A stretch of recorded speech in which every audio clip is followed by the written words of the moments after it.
उपमुख्यमंत्री एकनाथ शिंदेंच्या हेलिकॉप्टरला वादळी वाऱ्याचा फटका. जुहू एअरपोर्टवरती हेलिकॉप्टरचं इमर्जन्सी लँडिंग. शिंदे मुरबाडला जात असताना घडली घटना. कल्याण डोंबिवलीसह ठाण्याच्या वातावरणात अचानक बदल. सर्वत्र सोसाट्याचा वारा आणि धुळीचं साम्राज्य. प्रवाशांसह नागरिकांची तारांबळ. मुंबईच्या पायधुणीमधील चौघांच्या मृत्यूचा 11 दिवसांनंतर छडा. उंदीर मारण्याच्या औषधामुळे मृत्यू झाल्याचं उघड.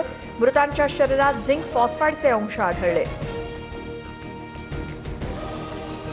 2029ला देखील सुनेत्रा पवार बारामतीतनं निवडणूक लढवतील. सुनेत्रा पवारांनी मुख्यमंत्री व्हावं अशी बारामतीकरांची इच्छा. जय पवारांचं वक्तव्य. नाशिकमधील रिंग रोडवरनं नवा वाद. महिलांवरती दडपशाही सुरू असल्याचा संजय राऊतांचा आरोप. शेतकरी महिलांच्या तक्रारीनंतर राऊतांचा जिल्हाधिकारी कार्यालयात ठिय्या. अधिकाऱ्यांना विचारला जाब. पश्चिम बंगालमधील ममता बॅनर्जींचं सरकार बरखास्त. राज्यपाल RN रवींचे लेखी आदेश. ममता सरकारचा आज कार्यकाळ संपल्यामुळे निर्णय. ममता बॅनर्जींनी राजीनामा देण्यास दिला होता नकार. टीएमसी खासदार महुआ मोइत्रांसमोर विमानातच घोषणाबाजी. काही तरुणांकडून टीएमसी चोर है जय श्रीरामच्या घोषणा. काहींनी वेड्यावाकड्या नजरेनं बघितलं. महुआ मोइत्रांची तक्रार.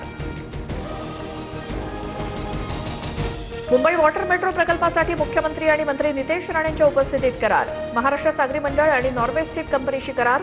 वॉटर मेट्रोमुळे जलवाहतुकीचा नवा अध्याय सुरू होईल. फडणवीसांचं प्रतिपादन.